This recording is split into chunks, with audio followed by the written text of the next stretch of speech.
Hello, welcome back to NBC Update channel. Today we will explore the dramatic developments unfolding in Salem as relationships fracture, ambitions clash, and long-standing tensions finally reach their boiling point. The November 17th episode of Days of Our Lives promises intense confrontations, emotional revelations, and pivotal moments that will reshape the dynamics between several core characters. Let's delve into what awaits your favorite Salem residents. The parenting paradox, Brady's struggle with discipline and affection.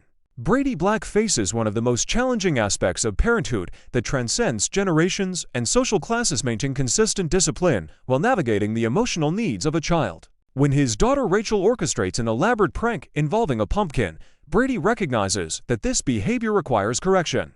With measured authority, he takes the necessary step of establishing boundaries by prohibiting Rachel from visiting her mother Kristen at Pentonville Prison.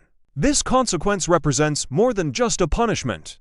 It symbolizes Brady's genuine attempt to teach his daughter that actions carry weight and that boundaries matter, even when they involve family members we love. However, the implementation of this disciplinary measure encounters a significant obstacle that any parent can recognize: with emotional resistance from the child. Rachel's upset reaction to her father's firm stance creates a poignant moment of tension within their household. Her disappointment manifests visibly, and Brady faces the immediate consequence of his decision. Rachel's emotional distress threatens to undermine the entire purpose of his parental guidance. What Brady had carefully constructed as a teaching moment crumbles before him as his daughter's hurt feelings take precedence in his mind. The fundamental conflict at the heart of this scenario revolves around a timeless parental struggle. Brady finds himself torn between two competing impulses: the responsibility to be the authoritative figure who enforces rules, and the deeply human desire to comfort his child and restore their happiness. Rather than maintaining the disciplinary course he has established, Brady capitulates to Rachel's emotional needs.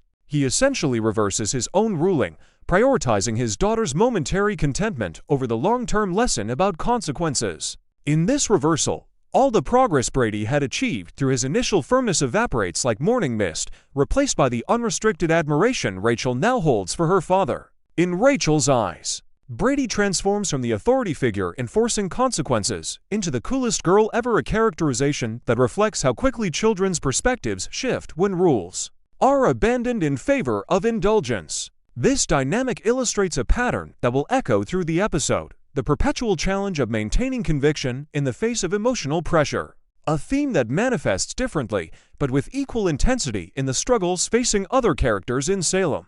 The veneer of respectability, EJ's triumph, and his reckoning. E.J. DiMera has orchestrated a significant philanthropic endeavor through the opening of the Tom Horton Free Clinic at University Hospital, positioning himself not merely as a businessman, but as a community benefactor. His role as master of ceremonies for the grand opening event places him in the spotlight, surrounded by Salem citizens who have gathered to celebrate this expansion of medical services. As EJ introduces each speaker and facilitates the proceedings, the crowd responds with polite acknowledgement and courteous applause. The social performance of civic virtue has commenced in earnest. The clinic's opening represents a carefully calculated moment in EJ's ongoing narrative of rehabilitation and image restoration. For years, he has worked to distance himself from the darker chapters of his past, attempting to cultivate a persona of respectability and legitimate business acumen. Salem's citizens appear willing, at least on the surface, to acknowledge his charitable contributions. The fundraising efforts he has championed and the resources he has committed to this medical facility cannot be denied or minimized. Yet beneath this veneer of civility and community appreciation lies a deeper, more corrosive reality that the residents of Salem have not forgotten and will not permit him to escape.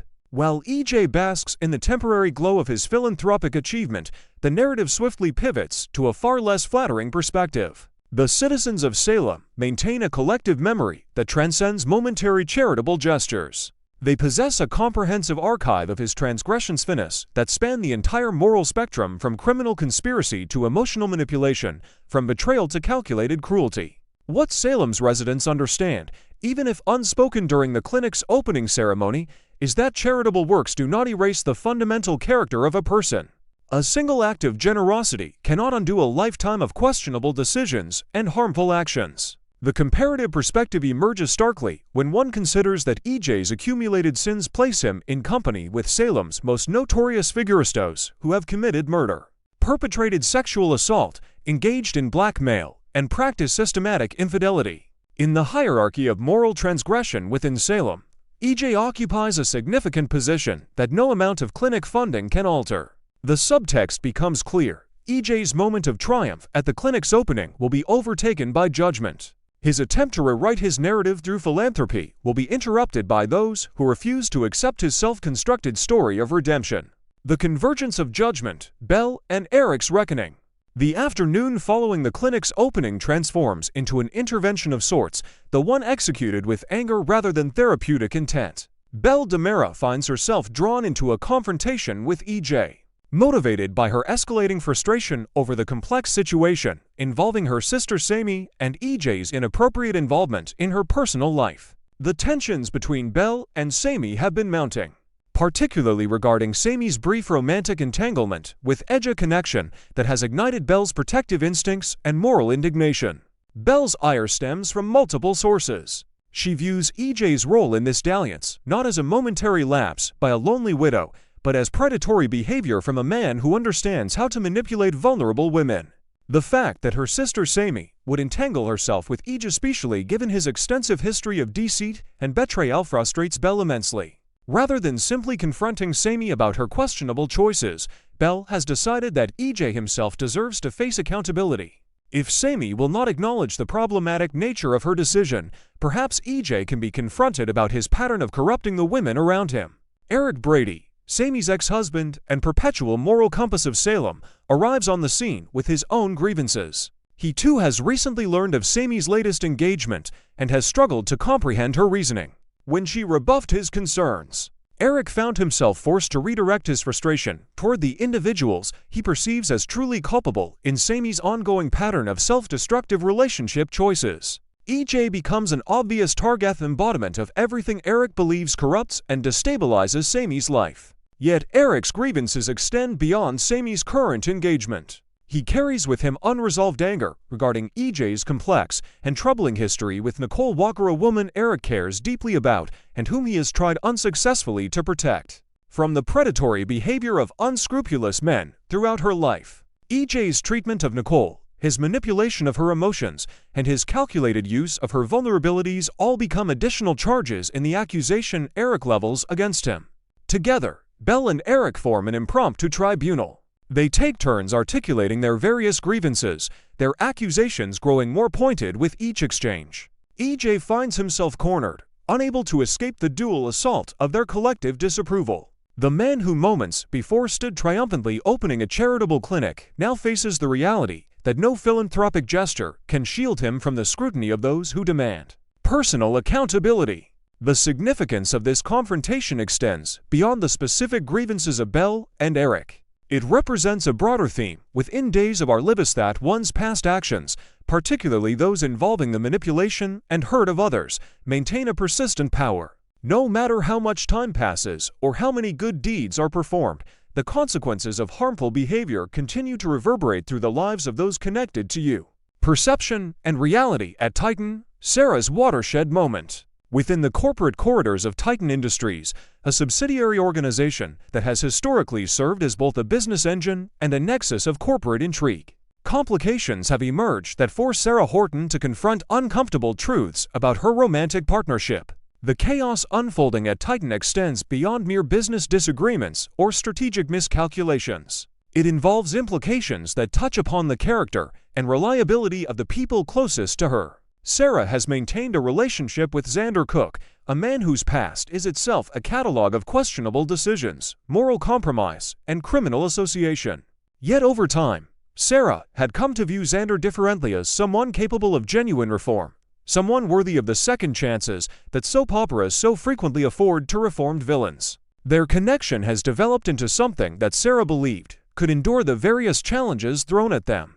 However, the Titan chaos serves as a catalyst for Sarah's reassessment. As she observes the fallout from whatever situation has destabilized the company, she finds herself confronted with evidence that challenges her previous assumptions about Xander's character and his commitment to maintaining ethical boundaries. The question becomes unavoidable. Is Xander genuinely reformed, or has he merely become more sophisticated in concealing his fundamental nature? Has he reverted to old patterns, or was Sarah's belief in his transformation always naive? This moment of realization for Sarah carries profound weight. She must now undertake the difficult internal work of distinguishing between the person she wants Xander to be and the person he actually is, a distinction that has proven difficult. For many women throughout the history of Days of Our Lives who have found themselves emotionally invested in morally complex men. The gathering storm, Javi's suspicions, and Gabby's shadow. Simultaneously, another subplot develops as Javi begins to piece together fragments of information and observation that point toward Gabby's involvement in the Titan complications. Javi's suspicions are not wild speculation or paranoid conspiracy theorizing. They are grounded in observable facts and behavioral patterns that suggest Gabby has positioned herself strategically within the chaos at Titan. Javi approaches Gabby with these suspicions, framing his concerns as questions rather than accusations. His inquiry carries with it an expectation of transparency, a hope that Gabby will acknowledge her role and explain her motivations. What remains unclear, however, is whether this conversation will be characterized by straightforward acknowledgement or by the kind of silent resentment and emotional withdrawal that often accompanies confrontations in Salem. The dynamic between Javi and Gabby mirrors in some ways the larger theme of the episode, the difficulty of maintaining honest communication when emotions run high and trust has been compromised. Will Gabby respond to Javi's questions with candor, or will she retreat into defensive posturing? Will they work toward resolution, or will they settle into a pattern of unspoken resentment that festers beneath the surface of their relationship? The November 17th episode of Days of Our Lives weaves together these four distinct narrative threads: Brady's parenting challenges, EJ's moment of philanthropic triumph, followed by moral reckoning, Sarah's difficult reassessment of her relationship with Xander, and the tension building between Javi and Gabby regarding potential corporate malfeasance. Each storyline explores the central tension between appearance and reality, between the personas we present to the world and the fundamental truths about our character that cannot be permanently concealed. As these narratives converge and intersect throughout the episode, Salem's residents will be forced to confront uncomfortable truths about the people they trust and the nature of redemption itself.